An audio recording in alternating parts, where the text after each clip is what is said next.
Sherman the job as the superintendent at the Louisiana Military Academy, what is today LSU. Well, the guns that had made Bragg famous had themselves become famous. And the artillery of the United States at the time of the Mexican War were 6-pound guns and 12-pound field howitzers. There are a couple of 6-pound guns on the gun monuments across the road from us. And the two guns right here in front of us are our 12-pound howitzers, and our volunteers are also servicing a 12-pound howitzer as well. The standard battery was 4 6-pound guns and 2 12-pound field howitzers. In part, and as I said, Bragg had become so famous for this incident with General Taylor, and the guns that he was then serving became famous themselves, so much so that in 1859, when the guns were moved from the Little Rock Arsenal to the Baton Rouge Arsenal, that story was picked up and reprinted in newspapers around the country.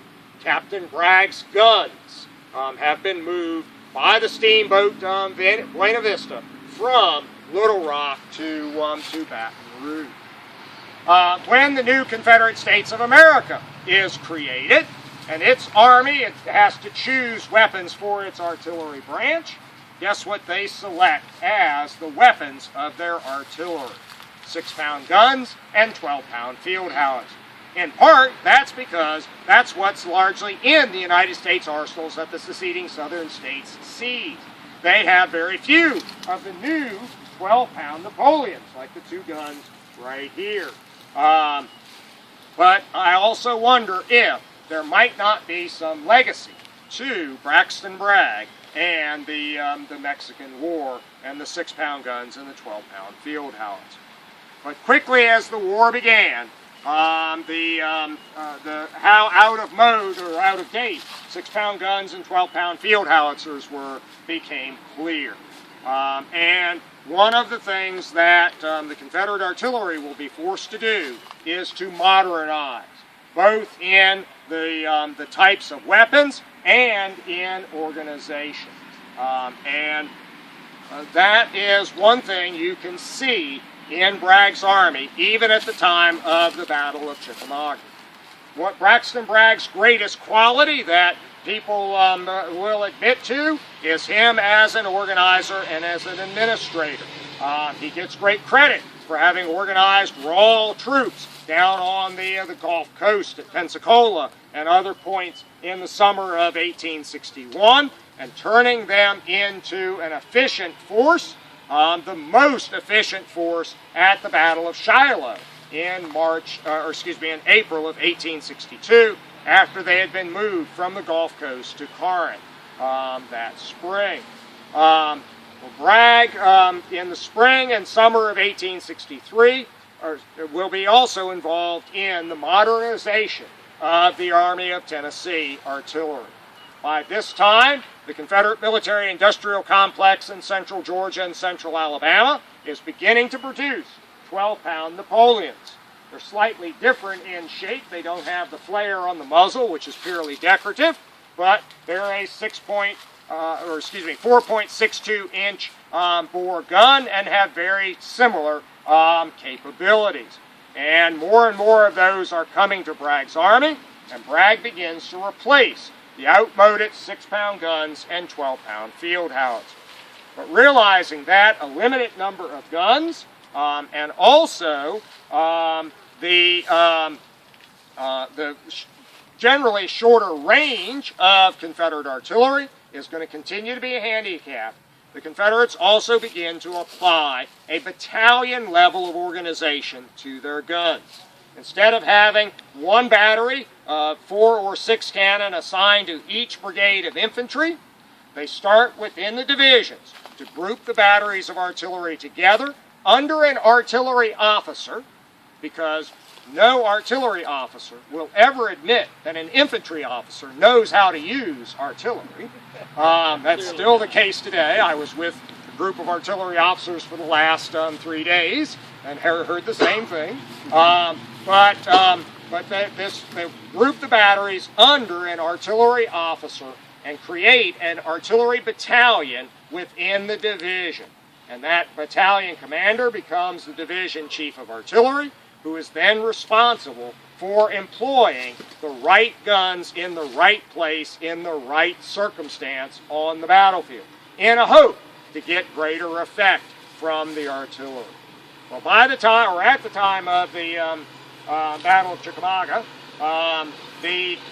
Bragg's army is only partly through this process of reorganization.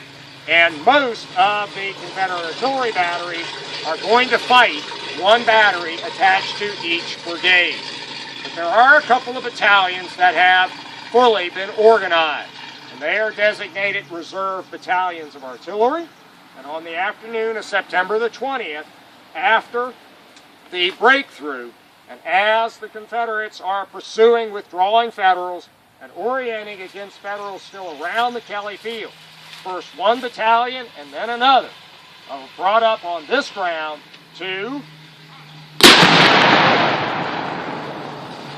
fire across the rear of the Union position around the Kelly Field. You look up the Lafayette Road, some of you can probably see through the opening along the corridor of the Lafayette Road the large open Kelly Field up there. In fact, where I'm standing, I can even see a little profile of the Kelly House itself.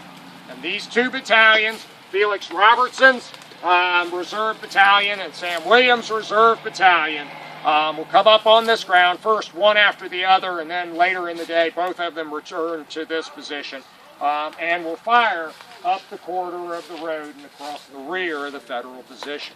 And in part, it is this massed artillery fire going across the rear of the Kelly Field position which will cause Union Division Commander Joseph Reynolds, the senior of the Union Division commanders in Kelly Field, to gather the other division commanders, John Palmer, Richard Johnson, and Absalom Baird, and propose surrender, much to Palmer's disgust.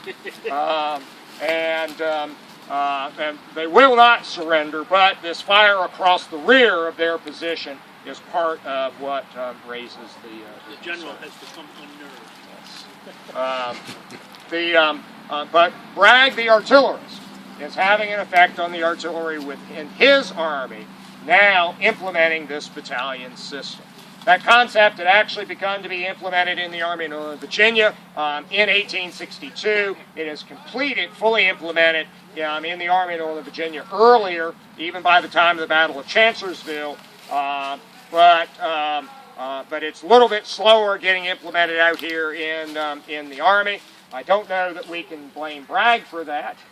There are a lot of factors involved, but he is moving towards it, and in the aftermath of the Battle of Chickamauga, the Army of Tennessee's artillery will fully achieve the battalion level organization and fight as such the rest of the war, and often with the desired intended effect of selecting the right guns in the right place for the right circumstances and massing fire. You can probably imagine if you're an infantry brigade commander and they tell you you're going to lose control of your artillery battery, that you're not real happy about it. And that creates an inertia in the Army that it will take a while to overcome. Chickamauga is an interesting battle for that because we can see examples of both systems in effect at work. There are 2 or 3 spots on the battlefield where we'll have battalions or parts of battalions acting in concert. We'll see many more places on the battlefield where Confederate artillery batteries go into action one at a time, often one after the other in what amount to difficult tactical circumstances. So this is a good example where there's space enough and the authority enough to deploy probably at its peak something like 20 cannon in this gun line. So, How much of the delay in Army of Tennessee's updating their artillery could be seen because the Army of Northern Virginia is seen as the primary army of the Confederacy? There is some of that. The Deep South cannon foundries at Augusta, Macon, and Columbus in particular are not fully up and running to produce the new 12-pound Napoleons until the spring of 1863. And the first of them will come out of those arsenals in March and April of 1863. For the Army of Northern Virginia, they have the benefit of being in close proximity to the already well-established Tredegar works. And the Tredegar, because they're already an established plant, is able to make that transition much more quickly.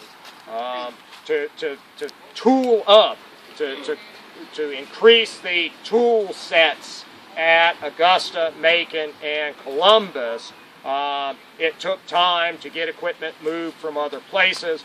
By the fall of 1862, the difficulties with the Noble brothers themselves in Rome, Georgia, has gotten to the point that the Confederate government basically is canceling their contracts with the Noble brothers. The Confederate government will eventually seize some of the machinery of the Noble brothers foundry and move that equipment elsewhere to tool up Augusta, Columbus, and Macon. And essentially, they lost their first industrial plant. They lost Memphis, they lost Nashville, and they lost, to a lesser extent, New Orleans. Out of New Orleans, the only thing they got in the evacuation of New Orleans was the partially complete gun tubes that were in the Leeds foundry.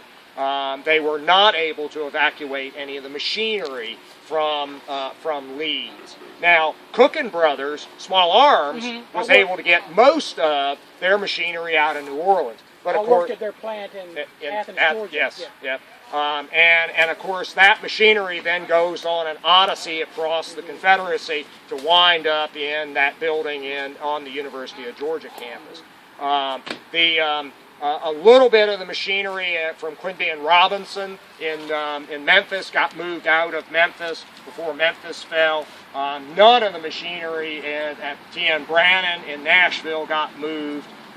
So it takes a little bit longer because they've got to assemble the machinery to do the work. And we're not just talking about one lathe. You actually need multiple lathes, and because yes, you can cut a cannon on one lathe, assuming it's the right size lathe. You can cut a cannon on one lathe, but if you're having to cut one cannon on one lathe, and that lathe's having to do all of the different cuts, you're only going to be working on one cannon at a time. What you need is a machine set that is multiple lathes, so that, and there's actually a type of lathe that is ideal for this, so that you have a lathe that'll turn the trunnions, and every tube, as it gets to the point where the trunnions need to be tuned, goes to that lathe, and that lathe only does the trunnion work, and another tube is on the longitudinal one. So it just took longer to get them up and running. But as the 12-pound Napoleons start to become available, you also start to see this move towards a battalion system of artilleries. But Bragg, the old artillerist, is evident in his army in 1863, even here at the Battle of Chickamauga. Doug? What was Davis doing to make Bragg resign in the 1850s? Most of it had to do with cost savings, reducing the number of animals that were available to the artillery batteries, so they couldn't train. The Mexican War batteries were called flying artillery. They were light, mobile, they had extra horse flesh, so they could move around very quickly on the battlefield. They were very effective. The Secretary of War, with the United States, what do we do after the war? We get rid of everything that works. Right. At least that's been our history. But Bragg wanted to, Davis wanted to reorganize the artillery reduce the number of horses. He essentially wanted to get rid of the flying batteries because they were expensive and because the Army had a lot more artillery than just the 4 flying artillery batteries that were in the Mexican War. Bragg was troubled by this. He thought he disagreed with it, and they also disagreed over some points in the new artillery manual, as I recall. Bragg was one of the people who got to read the new artillery manual before it was published to make corrections, and at that point, Bragg's personality and Davis's personality, the hypercritical and the hypersensitive, kind of butted heads. As I recall it, and I'm not an expert on this particular piece of it, but as I recall it, Davis rejected Bragg's objections, and Bragg took offense and resigned. Although before resigning, Bragg, under a pseudonym, began to publish articles in a Army-sanctioned publication critical of the decisions of the president. And in fact, there's one interpretation is that Bragg only resigned when he was on the verge of being discovered as the author of those articles. Because writing those articles was highly against Army regulations. But yeah, and again, this is illustrative of one of the points that Dr. Hess made about Bragg. He's a process man, a formula man, a disciplined man. He wants things done right militarily. And Davis is also thinking about politics at the time. Okay. Yes, sir. So, in these discussions, it seems that a lot of these issues aren't just because of Bragg per se, but the nature of Civil War combat and the nature of war itself. Yes. So, to what extent then are Bragg's failures because he does not transcend these limitations? Well, that would be the failure, is that he does not recognize these conflicts, these difficulties, and figure out a way as a subordinate to transcend them.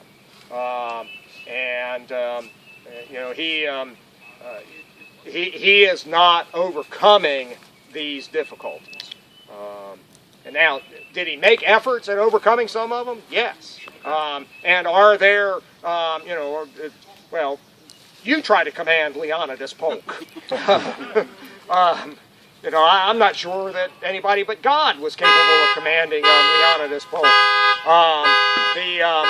So, is everything Bragg's fault? No. Even the best people person is going to get fed up with dealing with difficult personalities. So, yes. I would contrast it again with the way Robert E. Lee handled dissent in the Army of Northern Virginia, which had its share of problems. Lee had 2 great advantages over Bragg. One, he was better able to manage people, understand their foibles, and work with them. He didn't find as much blame as Bragg did. And the second great advantage is, if Lee couldn't ultimately work with a guy, Davis was willing to get rid of him for Lee. Bragg had neither of those advantages, and that's especially true with Polk. Does that therefore reveal flaws in the Confederate High Command structure then? Yes. Yes. Yeah, that's a one-word answer. Yes. There are flaws. And the next part of the one-word answer is a 2-word answer. Jefferson Davis. Okay. So is he a micromanager? Yes. Davis? Yes. Absolutely. Yeah. Well, Lincoln sort of was too. So Davis went through 6 secretaries of war. Okay. Yeah. Probably the most effective Secretary of War, Randolph, was a Virginian, and he resigned primarily because Davis would not stop interfering in his office. He resigned in 1862.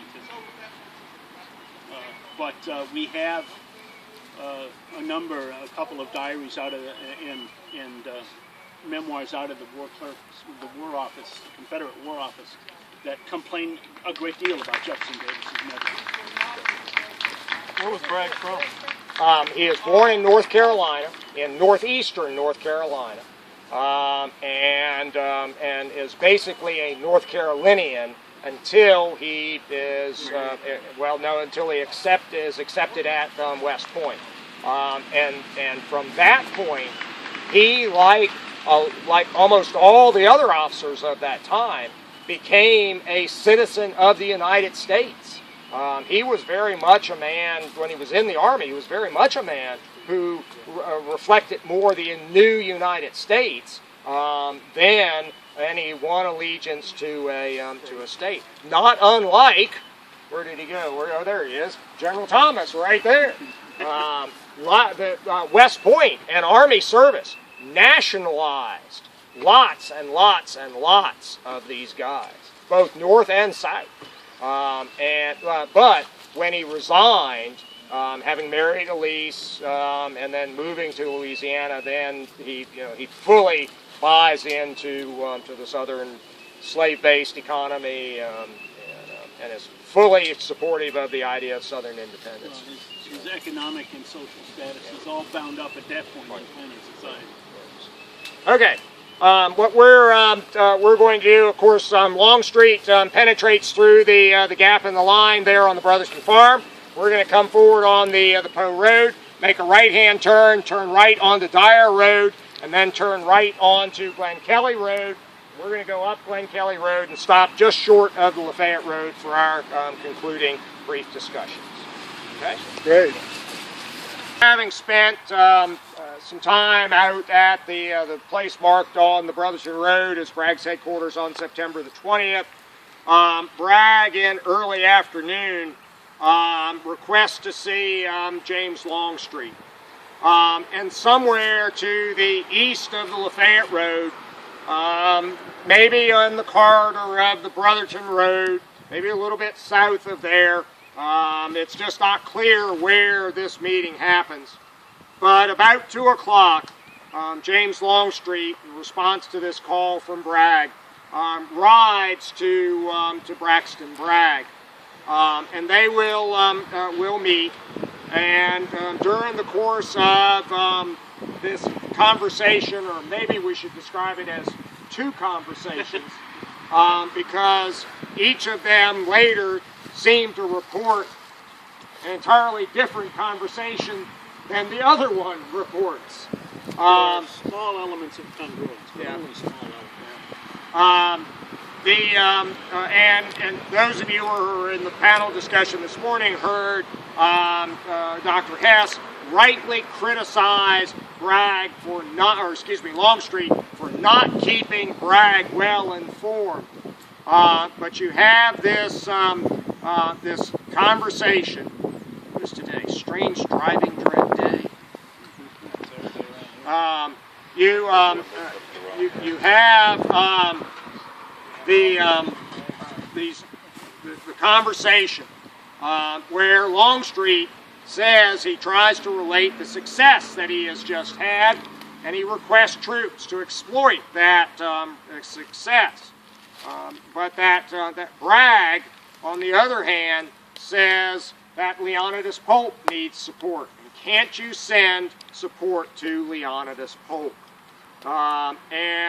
Longstreet will relate that he grows frustrated with his inability to get Bragg to see his view of the battlefield, and eventually will leave Bragg's presence and ride back to his sector. Bragg, at this point, will ride back down to his headquarters at Bedford's Ford. And we'll end the day there, largely unawares of what has happened on the battlefield since late morning. Longstreet will say that Bragg rides away thoroughly disillusioned. Bragg says something to the effect of that there's not a man in the right wing, Polk's wing, that has any fight left in. And Bragg will return to his headquarters. But what's left out of Longstreet's account is that Bragg will spend most of the afternoon trying to reignite the right wing's attack. The right wing attacked at 9:45 in the morning, achieved some success through right through this area and down into Kelly Field, was pushed out. That fighting is over about noon. And then the battle shifts to the south, and Longstreet breaks through, and then there's fighting on Horseshoe Ridge over there. Bragg spends the hours between, say, 1 o'clock and 3 o'clock trying to get D.H. Hill and Leonidas Polk back re-engaged in the attack. And there's some various troop movement reasons why that doesn't happen. But eventually Bragg does get something moving about 4:30 in the afternoon. So, Although by that time he has disengaged. right. He's gone. But the idea that Longstreet conveys that Bragg just gives up at 2 o'clock in the afternoon and does nothing more for the rest of the day, I think is at odds with what Bragg is actually trying to accomplish. And he's mostly trying to accomplish it by shifting troops further north. He takes Benjamin Franklin Cheatham's division and shifts it to lend more weight up here. That attack is actually put on hold for a while because the Union Reserve Corps comes down from the north, and for a time the Confederates interpret that Reserve Corps movement as a potential attack on their flank over here. That turns out not to be true. But Bragg is trying to accomplish things. He hasn't just given up the way Longstreet paints it. And I think that's an important point, certainly an important point in Bragg's story. Bragg, though, will go back to his headquarters, but the effort to try to get something more going in Polk's wing, particularly with Hill's corps, will finally bear some fruit. In late afternoon, supported with parts of Cheatham's division, Breckinridge's and Claiborne's divisions will begin to move forward once again. And while most of these accounts say that it will be dark, it's probably actually a little bit earlier than true darkness. The dark comes from fighting in the woods, the reduced light from the smoke and the like. But Breckinridge's and Claiborne's divisions, and even some of William Henry Talbot Shot Pouch Walker's troops will move forward. And as they do, Breckinridge's and Claiborne's men will move against the bend in the angle line opposite where we started out earlier this afternoon, and will actually pinch off part of Richard Johnson and Absalom Baird's division in that angle in the line. Walker's Reserve Corps division under Liddell will twice make it across the Lafayette Road. The first time they'll be pushed back across the road by Turchin's brief counterattack and the Union withdrawal. But then they will come out to the Lafayette Road a second time right about dark. For Breckinridge's and Claiborne's men, as they pinch off the Union troops in the bend or angle in the line, they will come out to the Lafayette Road. Many of Claiborne's men will actually bivouac in the north end of the Kelly Field that night. But as these Confederate troops come forward this last time, on the 20th, the last of the Federals are going off in that direction through McFarland Gap. And a cheer rises amongst the Confederates. This is that's part of what Longstreet was referring to as an indication of the victory on the battlefield. And as the cheer dies down, the troops of Leonidas Polk's right wing will bivouac in the area along the corridor of the Lafayette Road, or just to the east of it. Many of Claiborne's men in the north end of the Kelly Field, Breckinridge's men over here, kind of on the northeast corner of the Kelly Field, Liddell's division up here along the Lafayette Road. For many of those soldiers that night, pure exhaustion just takes over and they collapse. There are not a lot of troops left in the ranks at that time. For many of the men, it'll be the first opportunity that they have to see to their casualties, both wounded and killed. But after getting most of the wounded at least gathered up to some degree, most soldiers will try to get a little bit of sleep. And then the next morning, as daylight comes, these troops begin to stir. And shortly after daylight on the morning of September the 21st, a Monday, one of the most unique events in the Army of Tennessee's history occurs. Braxton Bragg and his staff rides back out onto the battlefield from his headquarters at Bedford's Ford. And as he rides up into Polk's sector, as he rides up into the Kelly Field area, because that's the first place I see any reference to this happening, as he rides into the Kelly Field area, he's recognized by some of the troops. And as he and his staff ride northward to try to find Leonidas Polk, the troops begin to cheer. For one of the few times in Bragg's tenure in command of the Army of Tennessee, a cheer rises for Braxton Bragg as he and his staff ride along. They ride up out of the Kelly Field, somewhere up in this area. I've not seen a specific reference to it. It's somewhere north of Kelly Field. Yeah, I placed it up here, fairly close to the battery. You're talking about the meeting with Breckenridge. Yes. He will begin to meet with commanders on this end of the line and begin to realize the real circumstance or real situation on the battlefield.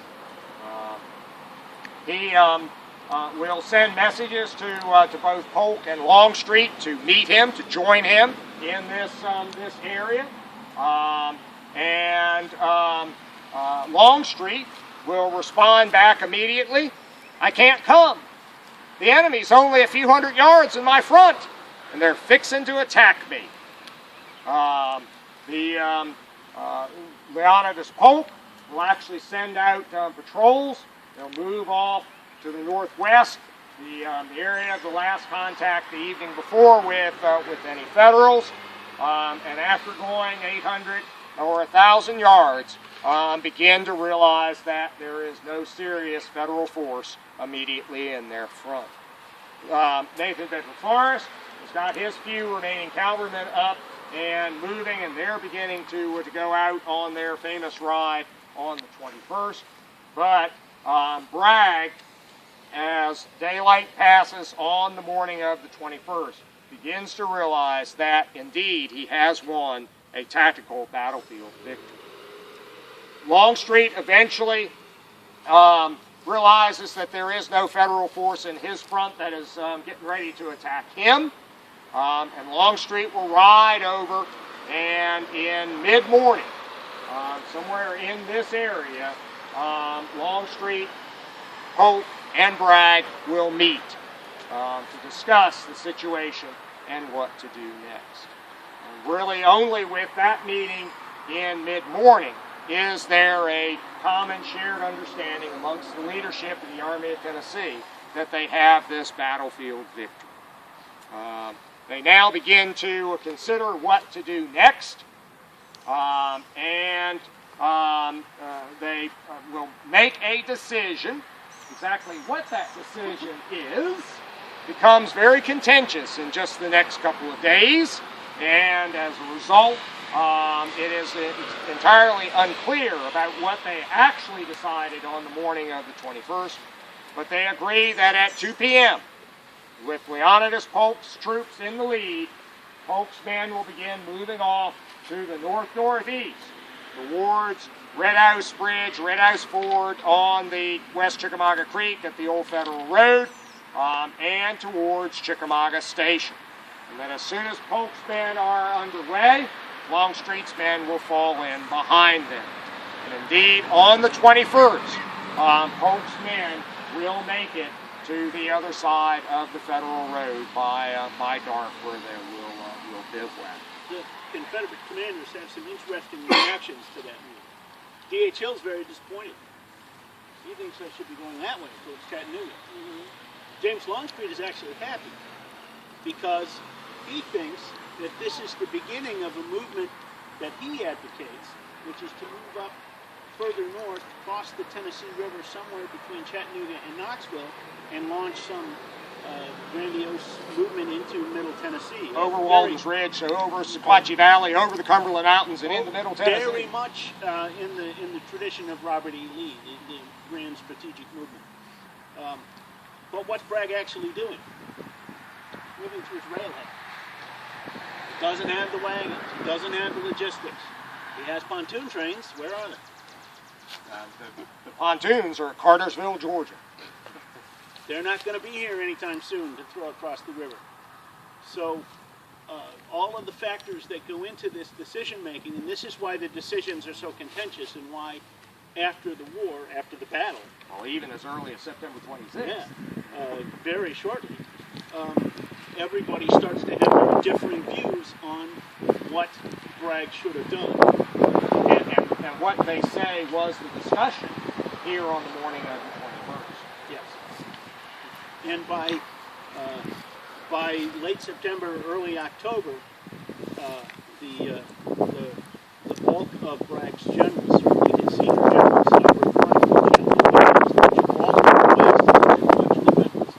throw these huge mounds of dirt and build these fortifications, and they're saying that Bragg has squandered the opportunity that he won here on September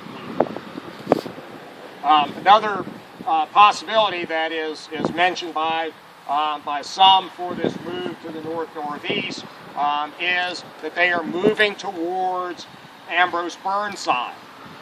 Burnside had operated out of central Kentucky into East Tennessee in late August, early September, occupied Knoxville on September the 2nd, and indeed by September the 21st, Ambrose Burnside is beginning to respond to the expletive-laced direction from Abraham Lincoln to move south towards William Stark Rosecrans. And in fact, on the 21st and 22nd, some of the mounted infantry and cavalry of Burnside's advance gets as close as Cleveland, Tennessee, where cavalry under George Hodge, tacitly a part of Forrest Command, has been screening Bragg's far right and rear.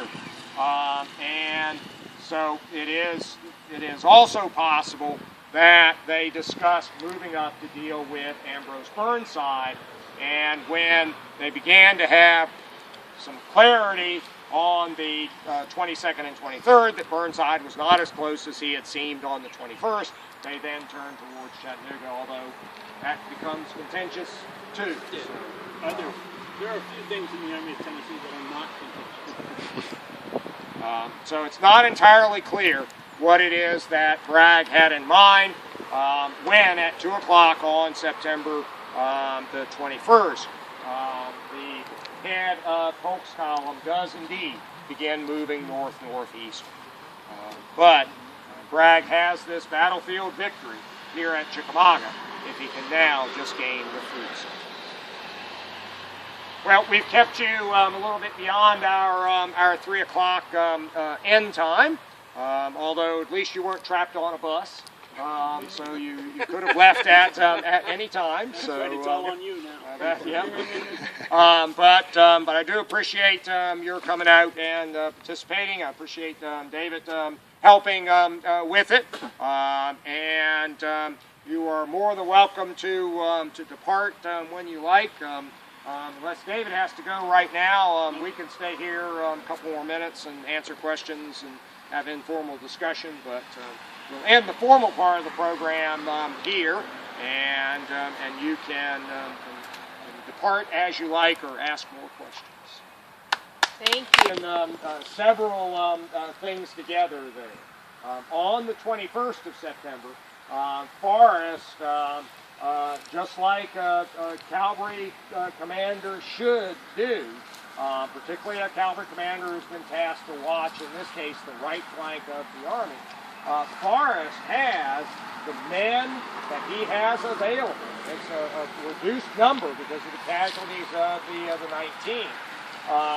Forrest has the men he has available up and moving. And there are two columns probing to the northwest to find the Federals. And this will result in Forrest himself with a small party going up onto the western crest of Missionary Ridge and riding along the crest of it, capturing a Federal signal station. And from there, he will be able to look towards Chattanooga. And he'll send back the messages to Bragg, or to Leonidas Pope, to urge Pope to come on, to come in pursuit of the Federals. But there's a problem. Somehow Nathan Bedford Forrest did not see the bulk of the Union Army of the Cumberland, including all of the Union cavalry, arrayed in front of him. McCook and some of Crittenden's men stretching across Chattanooga Valley from Lookout Mountain to Missionary Ridge, and the 14th Corps astride Missionary Ridge at Rossville Gap, and Mitchell's cavalry screening McCook's people in Chattanooga Valley. How he missed seeing them, I'll never know. It's impossible. Yeah. The result of that is that Forrest on the afternoon or early evening of September 21 will have a meeting with Braxton Bragg. That meeting is Somewhere up here. Yeah. Bragg's headquarters is in the process of transferring up towards Chickamauga Station. Red House Ford by the night of the 21st. Yeah. So he's going to have that meeting somewhere there, close to there. And that meeting is described as contentious. Forrest is reputed at one point to walk away after that meeting saying, "Why does this fight battle? What is it like that before?" Although George Brent, member of Bragg's staff, says Forrest is our best cavalry command. Yeah. So, and then there's going to be several days of cavalry operations. Forrest is going to be sent on a raid up into East Tennessee to try and work on Rosecrans communications lines back to Bridgeport, and instead goes too far north, too close to Knoxville. He comes back September 27th, 28th, I think. At that point, Bragg is very angry with him because he's not done what Bragg wants him to do. So Bragg transfers all of his cavalry to Wheeler temporarily. And this touches off another contentious meeting. And no one's quite sure which of these meetings is which, when they happen, or, there's not a lot of good source material. But that meeting happens, I believe, on September 30th. And Forrest and Bragg have this conversation. Forrest is angry. He says, "I don't want to lose my command." Bragg says it's only temporary. You'll get your command back. So Forrest is, according to what amounts to Forrest's official history of his command, the Jordan Pryor, Nathan Bedford Forrest and his cavalry, that book says that Forrest departs and he leaves amicably. He's satisfied. He takes 10 days of leave. He goes to see his mother, which he'd been asking to do even before the campaign. So then there's supposed to be this third meeting. And I've come to believe that it never happened. I believe that the meeting that is described, and there's really only one source for this meeting. It's Dr. Cowan, who was medical director of Forrest Cavalry Corps and also a Forrest relative, and after the war, by the way, head of the Forrest Staff Memorial Association. Dr. Cowan describes a meeting where Forrest gets an order from Bragg that says, from now on you will be permanently assigned to Joseph Wheeler. You will take your orders, you're under Wheeler's command. Forrest is enraged. He rides over to Bragg's headquarters. Now bear in mind that Forrest is at the time that that order is issued, and when he could have received it, he's 100 miles away. He's down southwest of Atlanta with his wife. He rides back to, as Cowan puts it, he rides to Bragg's headquarters. They have this enormous confrontation where Forrest calls him a coward, says, "Don't ever issue me any orders again. I will not follow them. You know, if you were any kind of a man, I would." If you were half a man, I would slap you. And so on and so forth, and then storms out while Bragg sits there stunned. Well, at least in Dr. Cowan. There are several things wrong with this. One, I just mentioned, that Bragg is 100 miles away. Two, I'm sorry, Forrest is 100 miles. Two, this is not at all in keeping with Braxton Bragg's character. Braxton Bragg has just court-martialed, or placed under arrest, and is preparing to court-martial his senior corps commander, who happens to be a close personal friend of Jefferson Davis. He is not afraid of confrontation. So, a junior brigadier general of volunteers in the Confederate Army